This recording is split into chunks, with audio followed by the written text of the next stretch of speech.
hindi makapaniwala si Samantha. She graduated summa cum laude tapos assistant to the assistant ang trabaho niya? Clerical. Gustong mag-walk out ng dalaga. Anong tingin sa kanya ng magaling ang asawa? Wala siyang kayang gawin? Sige, given ang fresh graduate siya. Tanggap niya na yung assistant eh. Pero yung maging assistant ng assistant? Aba masyado atang minamalit ni Liam ang kakayahan niya. Ang isa pang nakaka-insulto, kaya raw yun ang posisyon na in-offer sa kanya dahil wala naman daw talagang manager. Bakante. Kung hindi lang daw malakas ang backer niya, hindi daw siya tatanggapin doon. Yes, the HR manager was that straightforward. Pakiramdam nga ni Samantha, pinipersonal siya. Hindi ko kailangang nag-endorse sa'yo, but you are referred directly from the office of the CEO. So palagay ko malaking tao siya, but don't mistake na porke malakas ang backer mo, may special treatment ka rito. Miss Manalo lengthy said. Kung sabihin kaya niya rito na asawa siya ng boss nito, nanggigigil palalo sa loob niya si Samantha nang malalang last minute na bilhin ni Liam sa kanya habang nasa sasakyan siya papunta roon. You are not allowed to tell anyone that you are my wife, understand? He said as if the idea ever crossed her mind. Apelido nga nito, hindi niya ginamit eh. Nevertheless, pumayag siya sa gusto nito. Kanina kasi wala pa siyang ideya kung anong posisyon ang binigay nito sa kanya. In her heart, she was still hoping na sa credentials niya, bigyan naman siya nito na medyo maayos na simula. Halimbawa, bigyan siya nito ng posisyon na magkakaroon siya ng chance na makita to. Pero dahil assistant to the assistant siya, na considered one of the lowest rank and file position in the administrative department, wala siya magiging pagkakataon na hindi makadaupang palad ang misteryoso niyang asawa. Samantha was gritting her teeth secretly. Ang apple pa ng kausap niya. Nakakala naman porke referred sa umano ng malakas na backer wala talaga siyang ibubuga. Very unprofessional, she thought. Manager pero nagtataas ng kilay na animo may kaaway? Dumaan ba to sa tamang proseso ng pag-a-apply doon? Alam ba ni Liam na ganito ang empleyada nito? I understand, Miss Manalo. Sabi ni Samantha nang tila mainis to sa pagiging unresponsive niya. You will start formally tomorrow. Sa ngayon, I will ask somebody to orient you with the company policies. Maswerte ka kasi hindi ka na required magbigay ng mga pre-employment requirements. Ayon na naman ang tono nito na umiirita sa tinga ni Samantha. Although kung ako lang masusunod, I will still require you to provide the necessary documents. Dagdag nitong tila siya sinusukat. Pwede ko naman pong isubmit ang mga kailangan. If you could only give me the list, Miss Manalo, she said courteously. Nagtaas ulit ng makeup lang yata nitong kilay ang manager. Kung tatansay ni Samantha, siguro nasa early 30s ito o kaya late 20s. Hindi niya maintindihan ang attitude nito na parang may galit sa kanya. Pero sige, palampasin na lang niya. Hoping na pagkatapos ng informal interview niyon, hindi niya na ulit ito makikita. Hindi nagpahayag ng pagtutol si Miss Manalo. Nilapag sa harapan niyang mahabang listahan ng mga kailangang dokumento bago makapasok sa kumpanya. Hindi kita pinipilit, pero lahat na narito sa building na to, nag-submit ng mga yan bago nakapasok. Oo na? Isip ni Samantha na nais na itong samparin ng police clearance. Bukas na bukas din. Isa yon sa mga nakita niya sa listahan. Okay. Tiniklop na pasan ni Miss Manalo ang folder na binigay niya rito kanina na naglalaman ng academic records niya. Parang may duda pa to sa credentials niya. I will pass you to the person who will orient you. Bukas ka magsisimula formally sa trabaho mo. Nang mawala sa paningin ni Samantha ang etyoserang manager, kinuha niya agad ang phone niya. Tinawagan si Uncle Danny. Miss Samantha, pwede ka bang gumamit ng telepono habang nasa trabaho? Bungad ng matandang lalaki. Uncle, did Liam tell you that I'd be an assistant to the admin assistant? May halong pagbumaktol ang tinig niya. Gustuhin man niyang sa asawa mismo magreklamo, wala siyang numero nito. Napakadamot na tao. Pati yun bawal niyang malaman. Kung may kailangan siya, dapat dadaanin pa rin siya kay Uncle Danny. Hindi niya nasabi sa akin kung ano magiging trabaho mo, iha. Pero kung tiniyaya makakabuti sa'yo, sumunod ka na lamang. Kahit kailan talaga, hindi niya kakampi si Uncle Danny. Gustong mag-roll eyes sa Samantha, pero bumuntong hininga na lamang siya. I will send you a list of clearances that I need to submit here. Please see how you can help me, Uncle. Sabi na lang ni Samantha. Nakisa kasi niya sa salaming dingding. Kausap na ni Miss Manalo ang siguro'y mag-o-orient daw sa kanya. Okay. Samantha spent the next 2 hours of her life listening to the company's policies, vision, mission, objective, etc. Yung iba, like paano nagsimula ang kumpanya, memorize na niya by heart dati pa. Siyempre, malamang alam niya.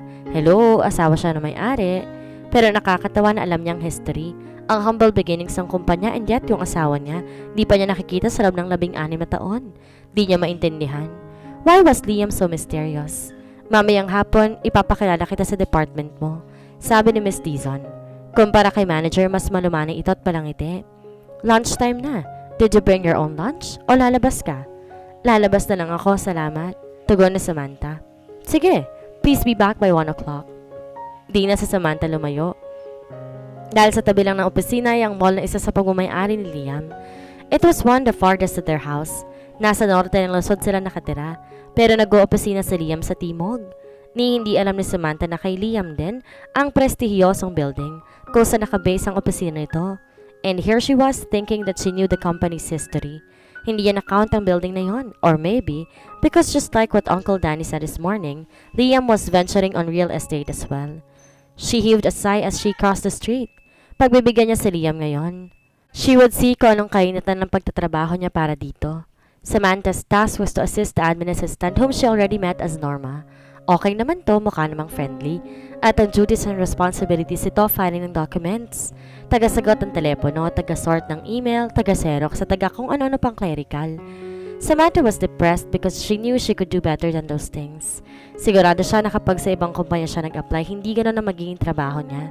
Di naman sa arrogante siya o ano, but she knew she deserved better. Pero patutunayan niya kay Liam na po pwede naman siya kahit saan siya nito ilagay. Gagalingan niya at ipapakita rito na mabuhusay siya. She thought it was just that easy. Ang hindi na Samantha na paghandaan, marami palang mean employees si Liam. And Samantha's patience was just about to be tested. Nakita mo na ba ang CEO?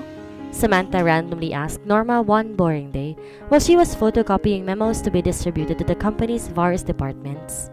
Si Mr. De Jos? Hindi pa. Kapag may meeting kasi hanggang manager level lang kasama. Tsaka may sariling elevator si Sir na diretso lang sa floor niya. Sagot ni Norma na konti lang ang tanda sa kanya. Pansin niya rin introvert to. Dito nakikisali sa ibang kasama nila sa department. Sa katunayan nga binubuli to. Tinatambakan ng paperworks na kung tutuusin hindi na sana nito trabaho. Misteryoso rin pala siya kahit dito. Bulong ni Samantha. Ano yon, Samantha? Wala, she said shaking her head. Nilapit niya sa mesa ang papel at inumpisang mag-sort.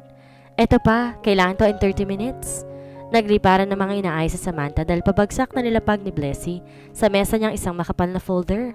Kung dito malikod agad ng babae, nakita sana nito ang masakit na tingin ipinukol niya rito. Hayaan mo na. Norma tapped her shoulders at kinuha ang folder.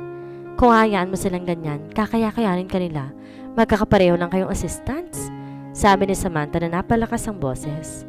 Lumingon tuloy si Blessy na nakatas ang kilay na naglakad pabalik sa kanya. Bakit? Ano ka ba rito? Hindi ba assistant ka ng assistant? Bigyan siya nito ng tingin na humahagod mula ulo hanggang paa. If I know yung mga branded mong damit na afford mo dahil sa sugar daddy mong mayaman na napasok sa'yo rito, at least marunong ka palang tumingin ng peke sa hindi. Ani ang hindi na-intimidate sa katrabaho na mas mukha namang may sugar daddy kaysa sa kanya. I am Norma's assistant, not yours. Kinuha ni Samantha ang folder mula kay Norma. Initsa to pabalik kay Blessy. Dahil hindi nakapaghanda ang babaeng pasosyal, hindi dito nasa long folder at kumalat sa mga dokumento. Samantha! Sambit ni Norma na nagulat sa inasta niya. Di naman makapaniwala si Blessy. Agad tong umastang inapi dahil para makuha nito ang simpatya ng ilan pang kasama nila sa departamento. What is going on? Galit na tanong ng supervisor nila na si Miss Pascual. Nakatingin to sa nakakalat na papel sa sahig at kunway mangiyak-iyak na si Blessy. Ma'am, inihagi sa akin ni Samantha ang folder. I was just asking her nicely if she could photocopy the files for me. Is that true, Miss Estrada? Yes, ma'am. Sagot ni Samantha. Nakataas na upa. Napasingha pa mga katrabaho niya. Bakit? Akala ba ng mga to magpapaawa rin siya? Kung alam lang ng mga ito kung sino siya. Except for one thing. She did not ask me nicely, Miss Pascual. Napamalagat si Blessy.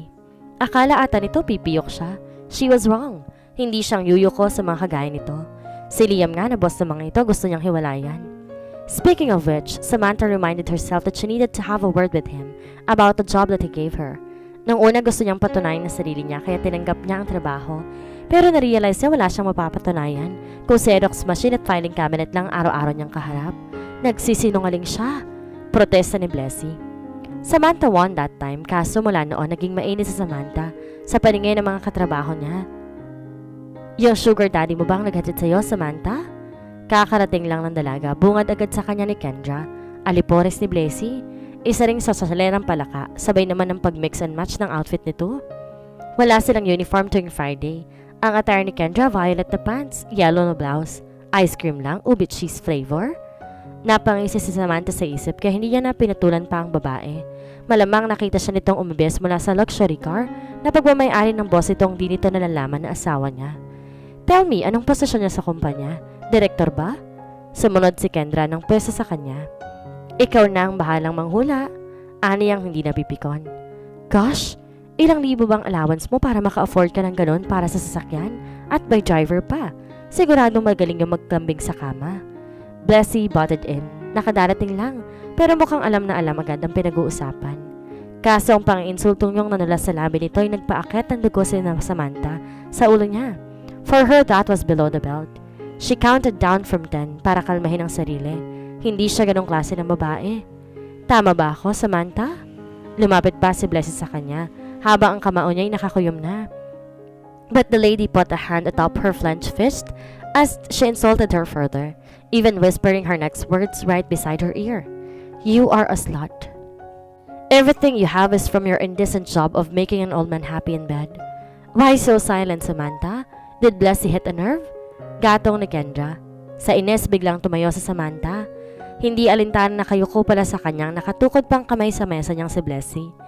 The impact sent the letter staggering backwards habang sa pambibig nitong tinamaan sa biglaan niyang pagtayo. Ow! Daing ng etsoserang nagmamaganda lamang naman. Nanlaki pa ang mata nito na makitang may dugo mula sa nabasa nitong red na lipstick na labi.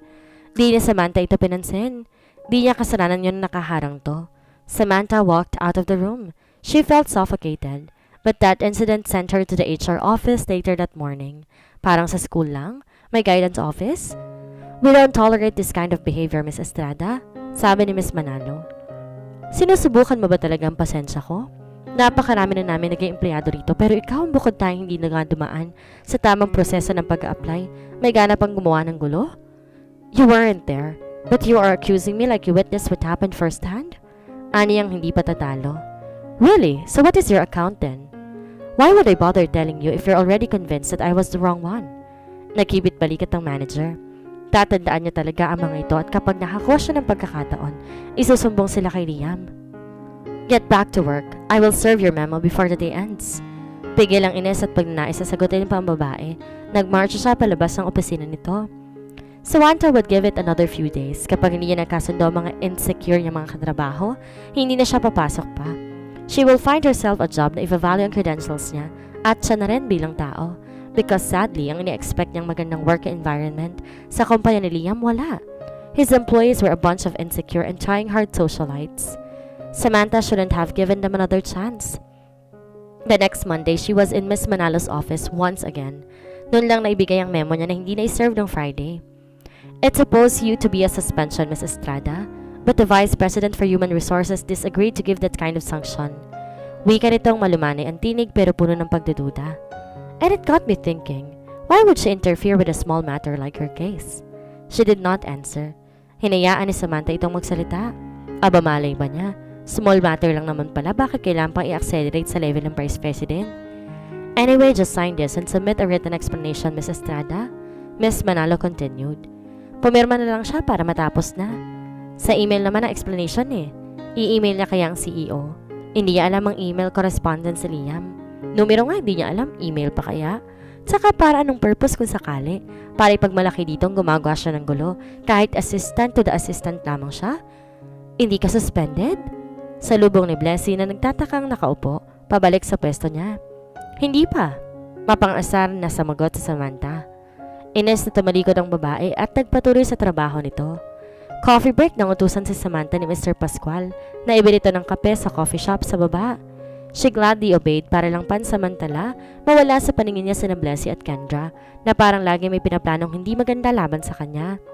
Dahil afford niyang mamahaling kape, she also bought for herself and Norma. Pabalik na si Samantha sa opisina at sa katunayan, papasok na siya sa mismong area nila ng walang ano-ano. Banggain siya ng kunway nagmamadaling si Kendra. The coffee spilled on her and all over the floor. 30 minutes of mopping the floor later, isang malutong na incompetent na bulyaw mula kay Miss Pascual. Samantha found herself calling Rollin Salas. Ain't your brother a lawyer, Rollin? Kaagad na bungad ni Samantha pagkakonekta ng tawag sa kaibigan niya. Napangisi siya habang sinisingit sa photocopied files para sa CEO ang annulment papers sa pirmado na niya. She knew that annulment does not work like divorce, but at least the papers that she signed would let him know that she was dead serious about it. Enough is enough. She was so done. If Liam would not take her seriously, then he should just let her on her own. Hindi niya na ito kailangan dahil malaki na siya. That sounds so ungrateful, Samantha. Maagap na banat ng isip niya. Oo na. Utang niya kay Liam lahat ng meron siya ngayon. Pero hindi ba pwedeng hanggang doon na lang? Pabayaan na siya nito so she could live her own life away from him. Total naman wala tong balak magpakita sa kanya. Para saan bang pakasalan siya kung nidulo ng buhok nito, hindi niya masilayan? Ni hindi ba sila po pwedeng maging magkaibigan? What was Liam's reason for being so mysterious? Aanohin niya ba ito? Samantha was tired. She did not want to do anything with Liam anymore. Anong iningiti-ngiti mo dyan, Samantha? Sita ni Norma nang lumapit to para kunin ng ilang file of folders na buong araw niyang trinabaho. Wala naman, niya, pero nakangiti pa rin. Sasabay ka ba mamaya? Atid kita ulit sa inyo. Malungkot na umiling ang babae. Nagiging pag-usap-usapan na rin ako, Samantha. Pasensya ka na, hindi muna ako sasabay sa'yo. Pero huwag mong isipin na naniniwala ako sa kanila. Hindi ganoon ang pakiramdam ko. Nabura ang ngiti ni Samantha. Na mga nagdaang araw kasi sinasabay niya sa pag-uwi si Norma dahil along the way ang lugar nito. Nagpapasalamat pa nga to dahil malaki raw ang natitipid sa pamasahe.